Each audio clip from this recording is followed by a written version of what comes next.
Story 1. I told my mom I wanted to harm myself. All she said was, "Are you trying to scare me?" And that was it. Story 2. Of course he killed himself. Anyone would if they had to live with you. My mother after my husband died. Story 3. My mom said, "I bet you're glad your grandmother is gone, so she can't ruin your social life anymore." To provide some context, my cousin took me to the Young Men's Christian Association for an hour because I was 12 and she felt bad that I was constantly at my grandmother's bedside. When we returned, she had passed away. Story 4. I wish I could make a joke, but 5 months ago I heard, "I betrayed you," from the man I married after 1.5 years of marriage. I have not been the same person since that day. Story 5. I guess if I had to pick one, it would be my father telling me, "It will be so much better here without you." After that, I decided to pack up all my things overnight and move out at age 15. Story 6. Just because you look like an insect doesn't mean there is no one for you. The only other person sitting with me, aside from the guy who said that, burst out laughing at something serious. The person who made the comment did not mean any harm. I often feel treated as a joke because of my appearance.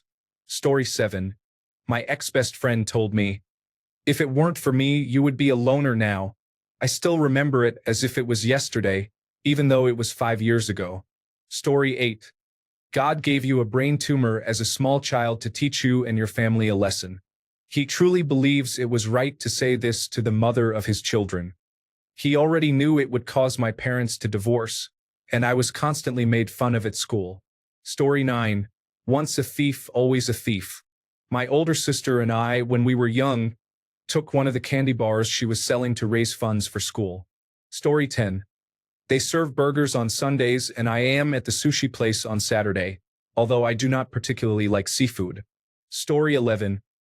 You will never be strong enough to be a good mother, my sister said to me on my birthday, while I was very pregnant with my first child. Dad died thinking you were a loser, the same sister said. Story 12. My friend was talking to a girl, and he mentioned wishing he had joined the military. She responded, "Oh, I don't date military guys. I don't want to get murdered in my sleep." That statement hit me hard. I'm a veteran, and my fiancé was killed by someone who was kicked out right after boot camp. Story 13. I helped my father-in-law lift a box treadmill into the house. 3 days later, he had a fatal heart attack. His wife looked at me unexpectedly and said, "You should have carried the treadmill yourself." Still haunts me. Story 14. You're just a freelancer. We paid $17,000 to do marketing for us. After they stole my domain name and the business I built to $40,000 monthly recurring revenue. Backstory. I owned a company and have a brick-and-mortar store in Thailand. They said they wanted me to build another e-commerce store since I had done it before. I achieved $40,000 a month in just 4 months. But then they stole the domain, hacked my email, lied, and now I have nothing. This happened a week ago. I'm considering my next steps. I am in Thailand with $1,000 and no lawyer. I have solid evidence to support my case based on the documents I uploaded. I apologize for creating an alternate account to express my frustration. I'm livid. Story 15. I don't know what I could do without you, and in the next moment, being called a bitch and some other words. Story 16. My high school history teacher in my senior year said, "I will be the least successful person in this graduating class." He might be right. Story 17. If you are considering ending your life, it would be best to do it somewhere we do not have to deal with the body. This was in response to my inquiry about why I was no longer welcome at home. The doors were locked, and my ex's sister messaged me saying I was not allowed back. I will never forget those words. My ex certainly did, just more evidence of my fabricated memories to them. Story 18. You really need to go to the gym. This is for a new job that occasionally requires heavy lifting. People associate athletic individuals with success in non-physical work. I am someone who achieves through problem-solving skills. Story 19. Why would anyone want to be your friend? You are an emotional leech. That was from someone who attended the same church. Story 20. I told my career guidance teacher in high school that I wanted to be a lawyer for international business. And she said, Well, it's nice to dream. But realistically, what do you want to do? Be a certified nursing assistant. Story 21. I'm not attracted to you anymore. You should look for sexual partners because I'm just not interested in anyone. After 5 years, a birth during COVID, being homeless for a year due to death threats towards him, and then 10 months of no intimacy. It's been a week and I'm still reeling. Story 22. I will copy and paste the exact message I still have saved. You are the most insensitive person I have ever come across. Story 23. I do not want to be married to you. I do not want to move with you. And I do not want to have children with you.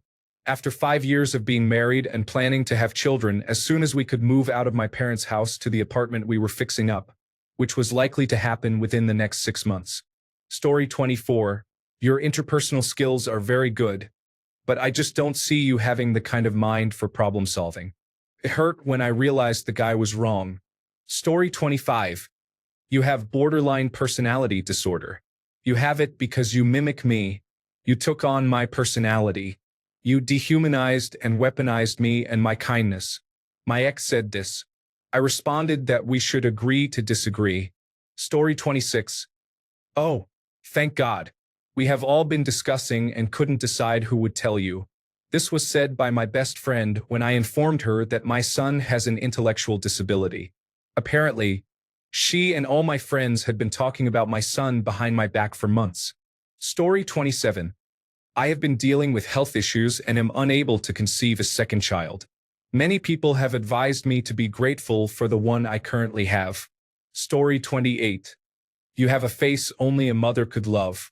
My mom passed away years before this comment, which is why I stopped participating in online arguments. I was also very young compared to now and often angry about something. Story 29. An aunt who was a dairy farmer saw me after I had put on significant weight. My word. You've been enjoying yourself, haven't you? Yes, Aunt Margaret, thank you. Story 30. My stepdad told me I was stupid because I received a D in math, even though I excel in other subjects. He always focuses on what I haven't achieved instead of recognizing my accomplishments. Story 31. Probably not the most painful experience, but one that stuck with me is when I was about 20. A girl I had a big crush on said to me, "If you were taller, I would date you." It was a crushing thing to hear and didn't help my self-esteem, but it probably helped me move on from her. Story 32. I told my mother that the Hollister polo I tried on didn't fit. Her response was that they don't want larger individuals wearing their clothes. Story 33. Best friend's name passed away in his sleep last night. It will be 5 years this year. You were only 11, and I miss you more than anything. I really do. Story 34. They found a lump on my lung caused by asbestos. Do you understand what I have just said? You know I will never marry you, don't you? Actually, no, I didn't. Story 35. My dad often told me as a child that his life would have been much better without me. The one comment that stuck with me was when he said he should have harmed me while I was in my mom's womb. Story 36. Mom, will you read me a story? Well, now that you know how to read, I think you should try to read a story yourself. I was about 5 years old, and all I heard was something like, "I'm not here for you right now." What I took away from what felt like a rejection of my bid for affection was that my emotional needs weren't safe. My mom was great. It's just amazing how such innocent and well-intended little things can cause trauma. I am in my 40s now and am just learning how to be vulnerable and trusting. It has tormented me my whole life. Story 37. I have been cheated on by my ex, and that really affected me. I met someone else and then he cheated on me too. He said to me, "It's obvious there is a reason people treat you like this." That broke my heart. Story 38. Not exactly to me, but my husband was talking to our adult children. He said, "I had a hot girlfriend once." He wasn't referring to me. Story 39.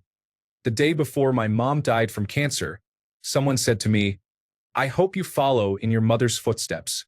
This person was aware that my mom was in hospice, nearing the end of her life. Story 40. They found Dad in his tent. My sister had the difficult task of telling me that our father had died while on a camping trip. He had passed away in his sleep, and his friends found him in the morning after his alarm kept going off and they went to check on him. I knew something had happened when my sister called me and said she was coming over, but I assumed it was something related to our grandparents. It took her almost 40 minutes to get to my place, and it wasn't until about the 30-minute mark that I thought it might be about Dad. The worst-case scenario I considered was that he had been in an accident. It didn't even occur to me that he could be dead. Story 41. If you don't go home with her, then you won't be coming back here. My dad said that after I begged him to let me stay home and not go with my abuser. He knew she was abusive. She was his niece, and she used that line every time I tried to leave. It broke me, knowing he would rather let me be abused than cause drama in the family. Story 42. I'm done. He was referring to his cancer treatment. It wasn't working, and he couldn't continue for no real benefit. We have 3 more months. Story 43. A middle school math teacher announced to me and the entire class that I was dumb. He then proceeded to mock me, trying to be funny. I am 51 years old now and would confront him if given the chance. Story 44. Detective. Your brother is in the hospital. He has been shot. Me, how many times? Detective. Once. Me, where? Detective. In the head. For context, my brother is alive and well. I would say he is 90 to 95% recovered. Story 45. The house is in my name. My grandmother. My mother inherited a house as a minor. The instructions were to transfer the home from my grandmother's name to my mother as soon as she turned 18. For 30 years, she paid property tax and cared for the home but never lived in it, as we lived across the country. My father and I frequently reminded my grandmother to change the ownership, but she didn't see the urgency, saying, "Everybody knows it's your house." When my mother suddenly passed, my father told my sister and me that we could have the house. When I excitedly shared the news with my grandmother, she furrowed her brow and said, "The house is in my name," and walked away. Very soon after the funeral, she transferred the house to my cousin and never spoke of it again. Story 46. I was around 10 years old when I went to my mom crying because my brother was abusing me. At the time, I didn't fully understand what was happening. Instead of comfort, I was told to stop crying and that I was annoying. I was told this was the real world and that I needed to grow up. Over the years, my brother continued to abuse me in various ways. Physically, sexually, emotionally, and verbally. He is a registered sex offender due to his abuse of another underage girl. Not me. Yet my family is upset that I refuse to talk to him and they won't let me discuss what he did to me. He has abused several underage girls, including immediately after being released from prison for statutory offenses. Everyone makes excuses for his behavior. When I finally came to terms with the fact that my experiences were indeed sexual abuse, I tried to share this with my sister, who is living with him and her family, including her daughter, who is the same age I was when the abuse was at its worst. She dismissed my concerns, saying that she was too busy and stressed with her child's birthday coming up, and that it wasn't the right time. Story 47. I wouldn't call it painful, but more like super rude and offensive. I was in 7th grade walking down the hallway when I passed 3 boys who were sitting with their backs against the lockers. The first guy knew about my crush on someone very popular and blurted out, "Hey, you're the one with a crush on The second guy said, "Well, you're pretty ugly. Pretty ugly. Get it?" I felt humiliated, and even though I knew this person was trash, I still believed it for a long time. Story 48. Can we sit? I have to tell you something. I love another man. Years ago, another girl had a mental episode and punched me multiple times in the face. Years later, she claimed that I was the one who hurt her. I still have pictures of the scratches on my face and neck. She has called me a liar so many times that I cannot count them anymore. I tell no lies and can honestly say that I am very reliable and completely loyal. It's very toxic. Story 49. Get to the hospital now. He's going. Voice message from my aunt 5 minutes before my brother passed away in the hospital. I was sitting in the car waiting to see him in about an hour. I never got to say goodbye to him. Story 50. ET2. Brute. Then fall Caesar. It was at that moment in my high school's production of Julius Caesar that I saw my old Roman head of state die. It affected me irrevocably. Story 51. I treat you poorly because that is all you will ever deserve. My high school boyfriend, after finding out he cheated on me. Story 52. I think we should divorce. 7 years ago, I expressed this thought. 5 years ago, I reiterated my feelings. 4 years ago, I mentioned it again. 3 years ago, I felt the same way. 2 years ago, I was still convinced. A year ago, I truly believed we should end our marriage. 6 months ago, I decided that it was time for us to part ways. 3 months ago, I felt it was necessary to prepare the kids for the divorce. My mistake has been remaining in this situation and hearing these words more than once. These are never fair things to say during a disagreement. Story 53. Good luck after a long, excruciating text about how they felt and why they were leaving. I wish I had taken screenshots of the messages since she deleted them and blocked me before I could process and respond properly while I was working. Those 2 words felt like a knife twist after she finally came clean about a lot of things she was holding against me. Story 54. My mother told me when I was around 12 years old that if her bird died, she would be devastated. However, she said, if you died, why can't you just kill yourself? The funny thing is that days after she told me this, she said, if I let my bird out of his cage outside, I know he will come back. She then proceeded to let the bird outside, and a few days later, she found one of his wings on the front lawn. Story 55. This was many years ago in the late 1970s, but I overheard a conversation between a friend of my mother and her sister that she would not allow her daughter to play with me because my parents were divorced. It was a hurtful thing. Fortunately, I forgot about this until around a decade ago, and thinking back, I can't believe how inappropriate it was for the woman to say that knowing a little child was standing right there and heard the whole thing.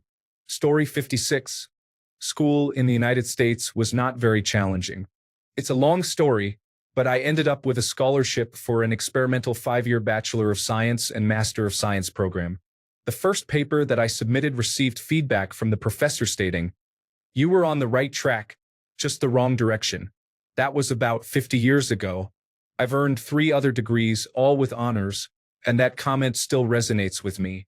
Story 57. Not necessarily the most cutting, but I was often told at school, if you really apply yourself, you will be successful in the future. I was trying my best and always felt like it wasn't good enough. And I often still wonder, what if? Even though that what if is definitely unattainable and a fantasy. Story 58. The day after my mother died, someone I love told me that the world doesn't stop for me and my mom. Story 59. I was 18, the valedictorian of my senior class, active in church, dating a wonderful girl, and I never drank, smoked, or took drugs. I never gave my parents any trouble. I was on the golf team. My dad was overbearing, not physically abusive but emotionally so. He was a farmer who lost money every year, although he had another job that paid the bills. One day, when I mentioned that I did not like farming, he lost his temper and said, "You are the biggest disappointment of my life. I am a physician now, and I tell my son every couple of days how proud I am of him." But decades later, those words still sting deep in my mind. My dad died long ago, and I try to remember the better times, but that was a heavy blow. Story 60. You loved me so much that it was easy to lie to you. Let me tell you, that stung for years. Story 61. My boss once told me that I am a difficult person to work with. It felt more like a language barrier and a mentality issue. Story 62. I regret meeting you. I lied about wanting to be your friend and only did it because my mother made me. Story 63. My family is overly critical of my work in almost everything, which is why people don't understand why I'm a perfectionist. Anyway, I meant to answer the question. Normally, I hear comments like, "That's not even that good. Why don't you get a real job?" Or, "Stop complaining about missing a centimeter of cleaning." Story 64. You can't watch that because you're too old. This line was told to me by someone at my school, and it stuck with me. I stopped watching the shows I enjoyed when I was little, like Miraculous Ladybug and My Little Pony. All the shows I considered safe for me no longer felt appropriate, and when my parents caught me watching what they deemed inappropriate, they tried to steer me back. However, every time I attempted to watch anything, I felt it was too old for me. Mike was right. He's gone now, but that doesn't change the impact of his words. Story 65. I remember many experiences. The worst was definitely last month. I won't reveal what was said, but it felt like an absolute dagger to my heart. Thanks a bunch for sticking around till the end of the video. Remember to subscribe, and until next time, stay awesome and goodbye.